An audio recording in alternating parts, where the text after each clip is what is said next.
to When We Talk Podcast, a place where we talk about everything from life, marriage, being single, conflict in marriage, conflict in relationships. We even talk about faith. This episode is hosted by Kenneth Bonner, Reggie Smith, and Jacqueline Wells. Well, welcome to the When We Talk Podcast. This is Kenneth Bonner, Reggie Smith, and Jackie Wells. Today, we want to follow up to an interesting topic that got some good feedback, blended families. So we put this episode out a couple of weeks ago, focusing on blended families and how all three of us, myself, Reggie, and Jackie, are part of blended families. Jackie was unfortunately ill at the time. I'm glad that she's back. So welcome back to the show, sis. Yeah. Thank you. All right, Jackie, yeah. Glad to be back. Whoop, whoop. Yes, it's good to hear your voice. And before we jump into the episode, I do want to apologize about the last episode because we did put an episode out talking about the vaccine. And unfortunately, some powers that be didn't kind of like what we said. So we did remove the episode. But guess what? We're going to continue on with more content for you. So today we want to kind of focus on a lot of different angles that we didn't get to cover the first time. And the first one that we want to kind of focus on is trying to resolve conflict when there is issues, when you have a blended family where there's a child being a problem child and it's causing some issues between you and your significant other. You know, how do you get around some of these types of situations? So hopefully we can expand on that a lot. But from there, I'll go ahead and let Jackie, since she was not a part of the last show, begin the conversation on this one. Well, thank you so much, Ken. I think this is a great topic. For me, I think when we look at blended families, it's always one of those types of things where it's like standing out versus it being, something that's talked about, just in general. But when you're thinking about conflicts in blended family, I think it comes to the point to whereas you have to really be sensitive to how you're approaching the situation, especially if it's a wife, having to have difficult conversations with her husband as it relates to children. If it's, her children and he's coming in playing the stepfather role and vice versa, and then with kids can always, of course, be sensitive in the matter because it's like, you're not siding with me, you're siding with him and I'm your biological child versus really fully understanding that we are one family, we all love each other, but, let's try to understand exactly, what the true issues are. And I know that, it can be biased, on both sides. I think it could be biased from a parent's perspective, when it's their personal child and, depending on what the issue is, how they were handling certain situations before they started bringing the full family together. So as always, for me, what I think is so important is that, we always say this, we got to sit down and have a true conversation so that we can understand all sides of the issues because, a house divided cannot stand. And of course, I think family is the very first start of you being able to really reflect yourself outside of the home. I think making sure you bring up your personal home and your personal family and ensuring everything is intact inside your home before you can pretty much minister to anybody else outside of that. So I think it's important, for both parents to really first have a conversation with each other so that you can generalize and get a better understanding of what the true issue is, if it's children related, because I think it's important for the kids to see that the parents are on one accord and have a good, strong front, before they go into having a conversation with the children so that it won't even look like there's division between the parents, because kids see everything and they can sense everything, especially when things is going on between parents. They can notice when there's conflict. So I think it's always important first for the parents to discuss what the issue is. And then, figure out a way to take the best approach from there.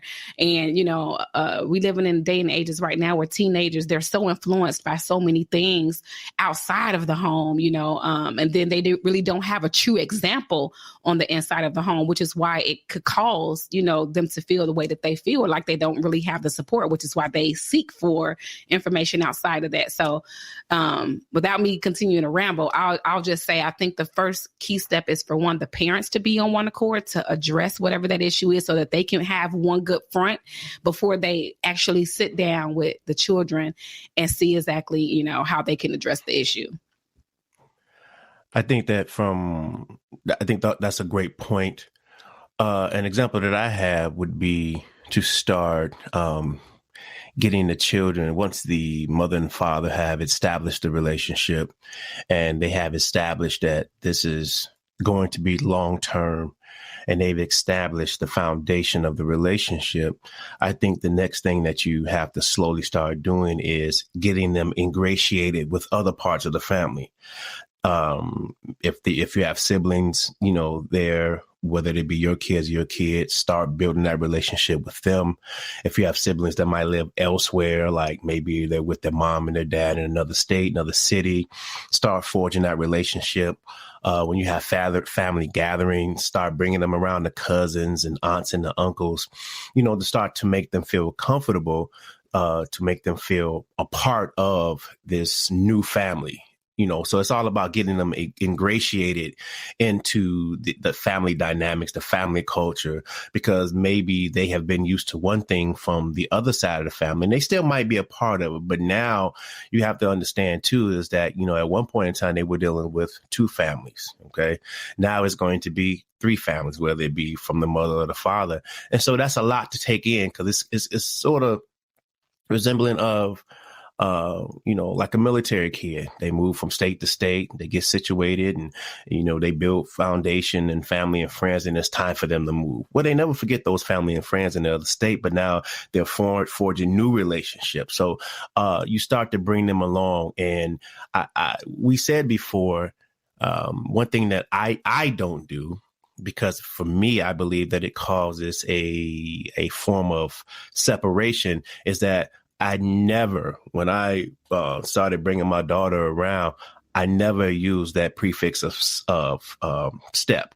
I never said that, hey, this is my daughter. Now, those that knew me knew that I didn't have a daughter at that, at that early age or whatever like that, but they were on board, So if they asked, hey, well, who is this? This is my daughter. So you start putting that I guess you could say label, on them, so that they also start to feel that, I am his daughter, even though he might not be my biological. And it all depends. A lot of it also depends on the age as well. But for me, I never used those words such as step anything, because I didn't want to cause any division or to let them feel or know that you're a part of the family, but you're really not a part of the family. So I believe that you start to ingratiate them into your culture, into your atmosphere as far as your family dynamics, and it has to be a slow walk because they now have to get acclimated to another system. And this also goes along with having the conversations, and also using wisdom and timing. So you start to do that. Like I said, age plays a factor in everything, and you might have some, depending on their age, might not want to do it. So therefore, you have to come up with new ideas, new ways to create a more positive atmosphere, because at the same time, you don't know how much pain they've also have felt doing the split up or the divorce, or daddy or mama not being around continually. So you have to put all these things out on the table, and you have to be strategic in how you move. I would agree with everything that you guys said.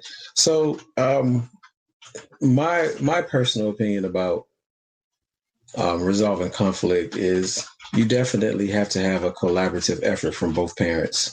And what I mean by that is, regardless of who's the biological parent, if you establish in the beginning that your partner has that space to be able to discipline the child, communicate to the child, or whatever the case, then you need to make sure that that is established in the beginning and that you have that conversation with the child as well. But again, you start with building a relationship like we talked about on the last show. And then when there are issues that need to be addressed or things come up, then a collaborative effort between you and your partner, your spouse, it's more effective. And I say it this way that, like you were kind of saying, Jackie, a divided house won't stand. A united front is more effective than a divided front. You go to saying, because like you said, they tend to pick sides, or they'll go to the parent where they can feel they can get away with it, and that causes a lot of issues with the person who's not the biological parent. If they're constantly running to their mom or their dad and not running to the biological parent, or they don't respect the biological parent, that's going to be an issue. So a collaborative effort and being on one accord is very important. I also feel like, you were talking about acceptance, Reggie, that, you have to slowly, bring them around people and build that relationship. I feel like a child that feels love is more likely to respect the parent that's giving them love than they are the one that's just the authority figure. Now, I could be an authority figure, definitely, in my household, but at the same time, I give love. I have to give love. And if I don't give love, I'm not going to get the respect I want, because the only thing they'll see me as is an authority figure, which means when they come around, I got to act a certain way. I got to do a certain thing. I got to be something that I'm not. I can't just be myself, because if I be myself, this person won't accept me, or they'll just be the authority figure. And when you take care of those things, you eliminate a lot of the confusion. And like you always say, have the conversation, Jackie. You got to sit down with your spouse in the beginning of the relationship and say, hey, how do we plan on managing the discipline, or when issues come up? How are we going to effectively manage that as a partner, or as a couple, as one? Because if you don't sit down and have the conversation of how you discipline kids, or what you feel is effective or what you don't feel is effective, and how your partner, your spouse feels about the discipline and the methods and tactics they use, if you don't talk about those things, then you're running into a situation to where that you won't be on one accord, because somebody may feel grounding is good and somebody may not feel grounding is good, or you may ground somebody for a day, but then you give in just because they say I'm sorry, and they have no consequences. So you have to establish that as well. So I think, again, being on one accord, having a collaborative effort, and like you said, just having a conversation, you could be effective in resolving a lot of conflicts. It's the problems you don't talk about and cause the biggest. Yeah, and I think I really love that approach, Reg, when you said that you took away the titles of STEP, because I think that makes a huge difference with how, especially young children and even, young adults, how they view you as being an authority figure in their life, or someone to a great deal of importance. And so, like you all said, that collaborative effort, of ensuring that, as a family, we make decisions together, because a lot of times I think in family dynamics, when it comes to a blended family, sometimes it's separated out to whereas the kids don't feel like they have a voice, or they feel like, instead of, I know it's as parents, it's our job to lead and guide our kids into the right direction, and to try to give good sound advice with, how their life is going and the challenges that they face. But a lot of times as parents, we tend to shut our kids out of the conversation instead of making them feel included, which could also cause, that division to come into place there, and then to always feel like it's always them against me, versus it being, versus them really truly understanding, my position and where I'm coming from. So I think all of those are key factors in making sure that, you're building a strong, good family dynamic, that the structure and the foundation of the family is solid and is sure. And that when people coming in and looking from the outside in, they wouldn't even be able to tell that it's a blended family. They would, because a lot of times the unit be so strong, only people who know you personally would know that, oh, that's not my biological child.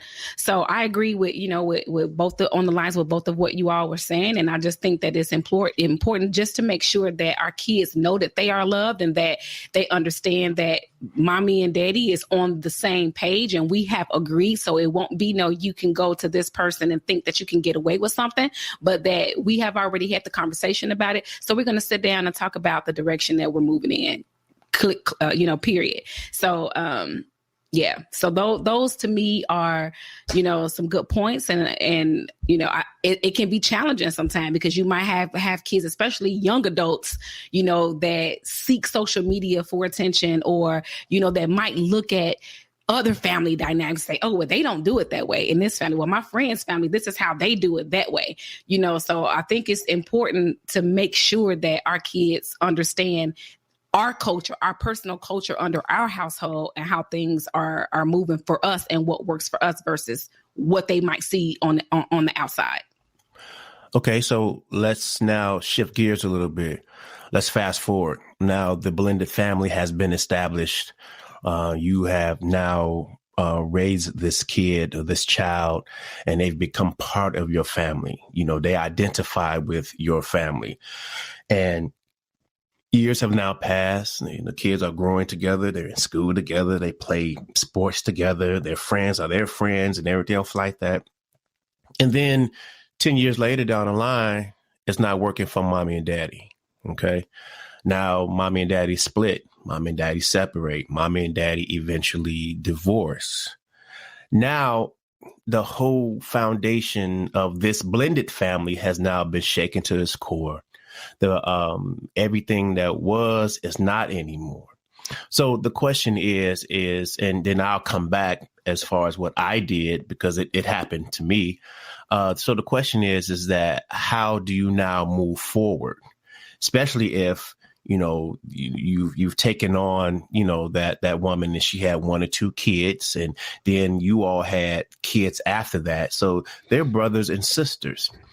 So do what changes, because now mommy and daddy have changed, and that one spouse is that one person is not in the house anymore.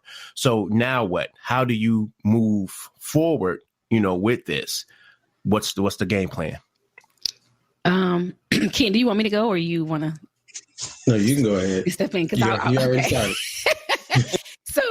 So one of the things that I do notice, and I'm going to just say from this is just from a woman's perspective, women tend to bash their kid's father anytime that there is some type of division that's going on between them two. I've seen instances of where, as a woman, they start to bash their kid's father. It just all depends on what the scenario is. But to your point, Reggie, I think it's totally up to the parent at that point to make sure that y'all are on the same page when it comes to ensuring that the kids know that regardless of what we're going through, it has no direct reflection on you.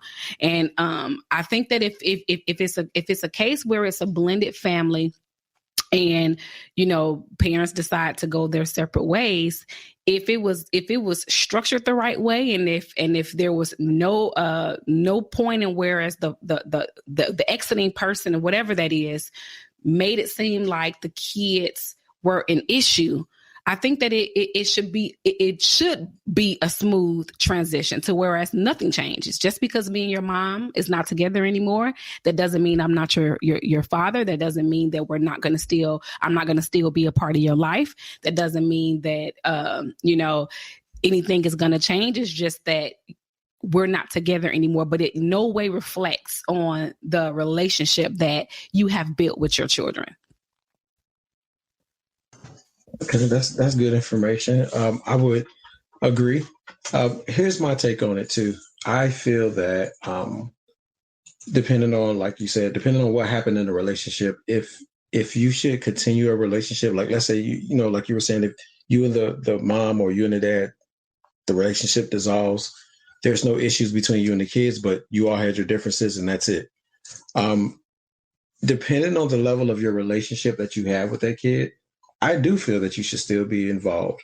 Now, the dynamics of that relationship may change because, again, the as long as the person's other parent is not,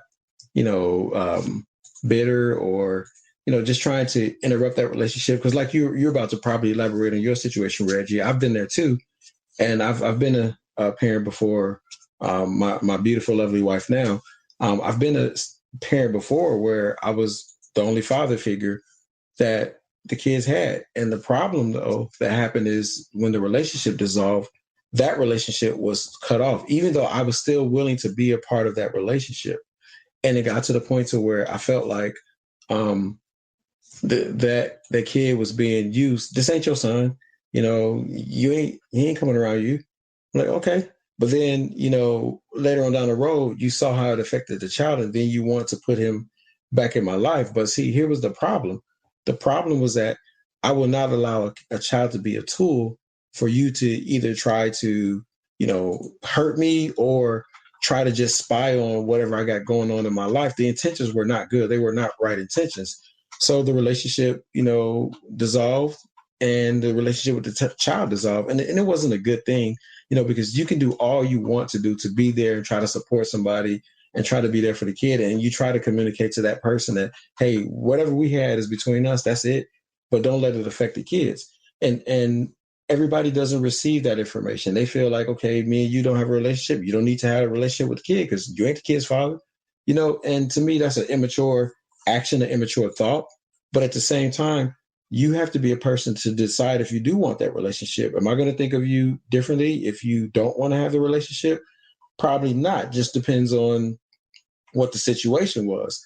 But everybody has choices in the situation. It's definitely hard when the other parent doesn't want you to have that relationship after your relationship with that parent.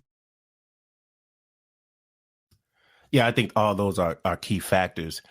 And I think from my position is that when me and my ex, we split, we separated, in the midst of everything that we were going through, I had to use wisdom and not forget them, because sometimes I noticed back then that especially the men that I knew that had blended families and, they were married to that mother who had kids, that when they separated, they basically also allowed that separation to come with the kids, even to come with the siblings.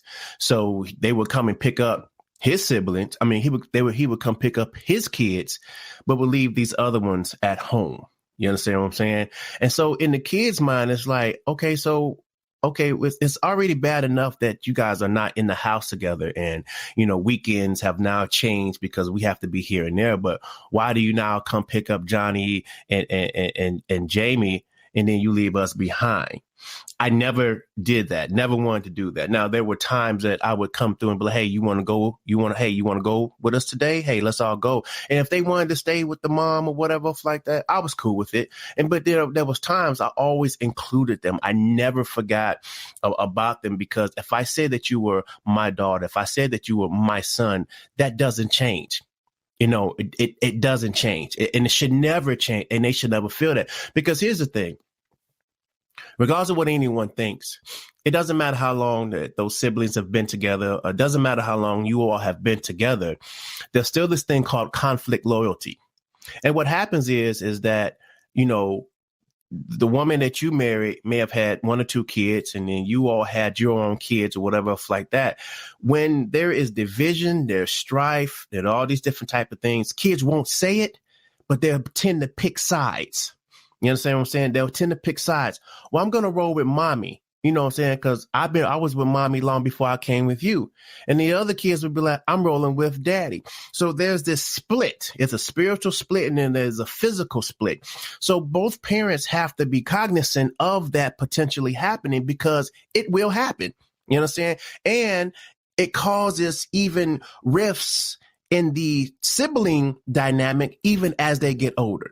You understand what I'm saying? And what happens is that as they get older, they'll start to bring up those things. Oh, I remember when mommy and daddy got into it, you chose to go with mommy and I choose to go with daddy. So that causes issues. So as the parent, you have that responsibility to make sure those little fires don't turn into towering infernos to where you can't put out. And then long after you're gone, they're still arguing because you didn't do your part as far as, even though not being there, keeping the family dynamic still strong.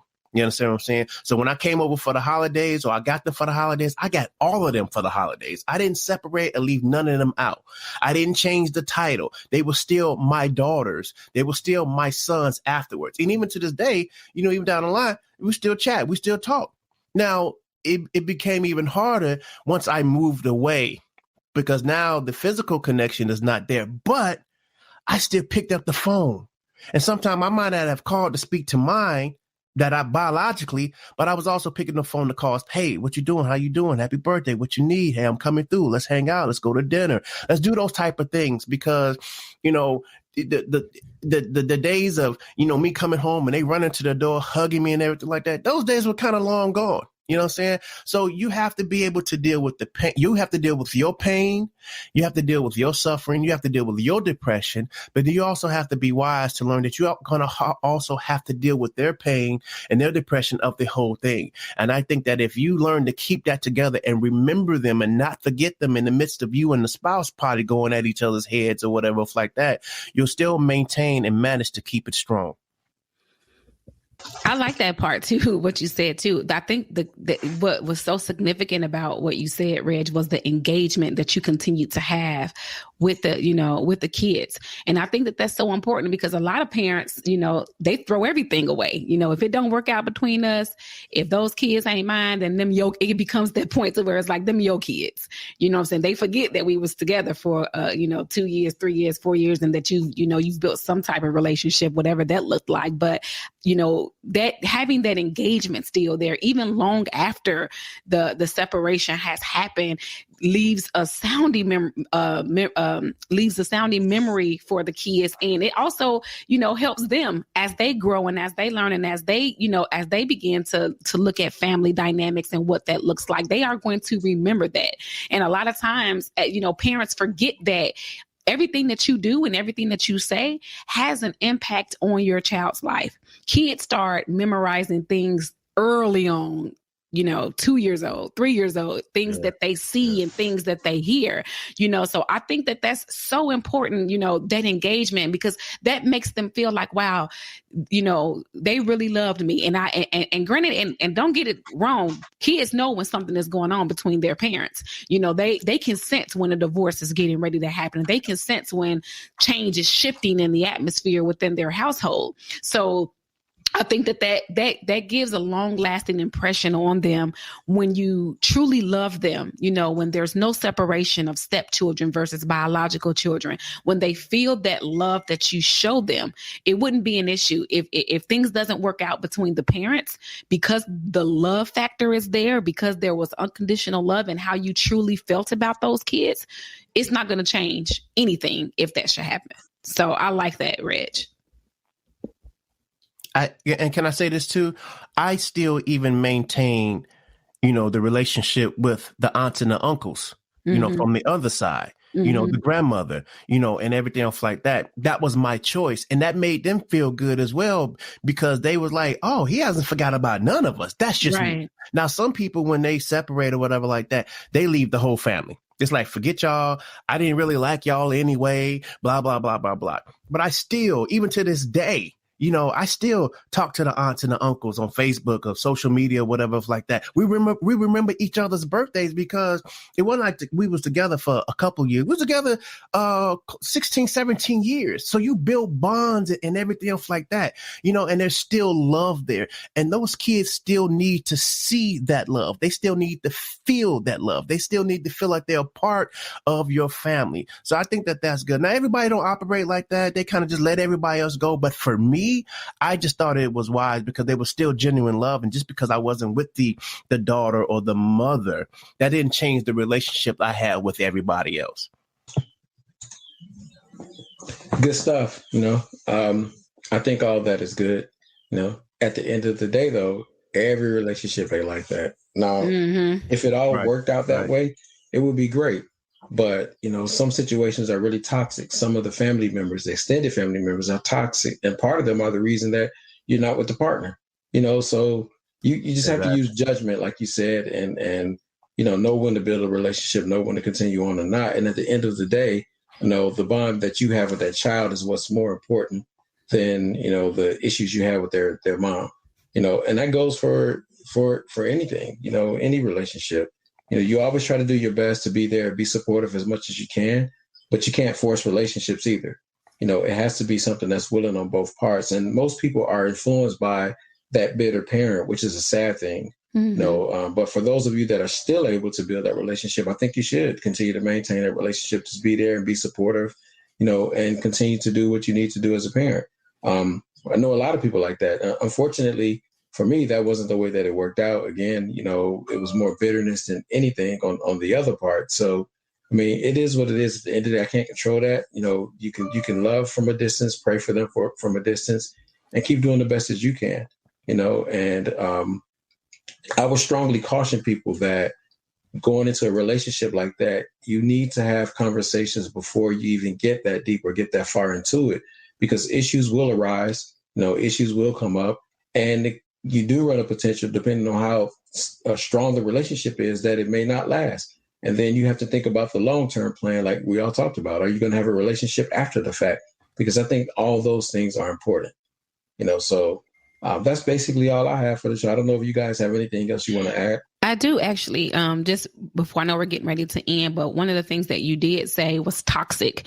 Now, we are in no way, shape, or form referencing that if it's a toxic situation where it's domestic abuse or there's physical abuse when it comes to either parent, because it's not just men who beat up on their spouses or their kids. It goes for women too. We are no way, shape, or form saying try to stay or make those relationships happen. If you really feel like it's in the best interest of the child to get out, and if it's a protection for you and yourself and your children, most definitely seek authorities and seek the help that you need to get you and your kids into the protection that you need to be safe.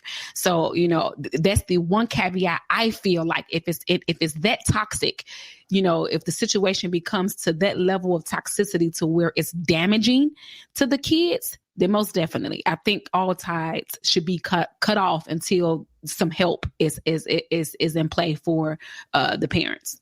That's what I wanted to speak on for that.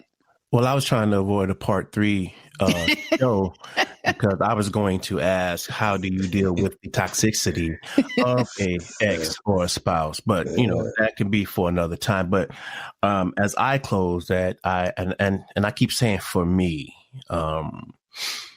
it wasn't because the relationship was, toxic. I mean, it had its toxic points, but at the same time, I also had to look out for my well-being and my happiness. And for me, I'm never staying in a relationship for anybody. I'm not going to stay 20, 30 years in a relationship for the kids. So I had to make a wise decision. And it wasn't because there was physical abuse, psychological abuse, or whatever like that. I had to leave because I realized that my happiness was more important. My peace of mind was more important than anything. So to tie along with what Jackie said, there comes a time in your life, everyone, we hit a crossroads in our life. We hit that fork in the road, no matter what time it is. We're all going to hit that fork in that road, which is what we call sometimes the valley of decision. You have to make some decisions. And sometimes based on maybe abuse, whatever type of abuse, your mental state, your physical state of mind or whatever like that, you have to make those decisions. So as we close, whatever decisions that you make sure that you use wisdom. Take the emotions out of it, because there are more people that are involved in your decision outside of just you. You know what I'm saying? There's mothers, there's fathers, there's uncles, there's grandparents, there's kids, there's everything. So make sure you use wisdom in doing that, and make sure you're making those wise decisions for great and good reasons. And then know that once you make these cuts and these holes, you have to be the one, along with hopefully your spouse, the ex or whatever else like that, to put the Band-Aid back on to begin the healing process. Yeah, most definitely. I think all of those were dead on points, Red. So overall, good topic, you guys. That was good. Yes. Great topic. As always, until next time, keep your head up. Keep God first. And keep it moving.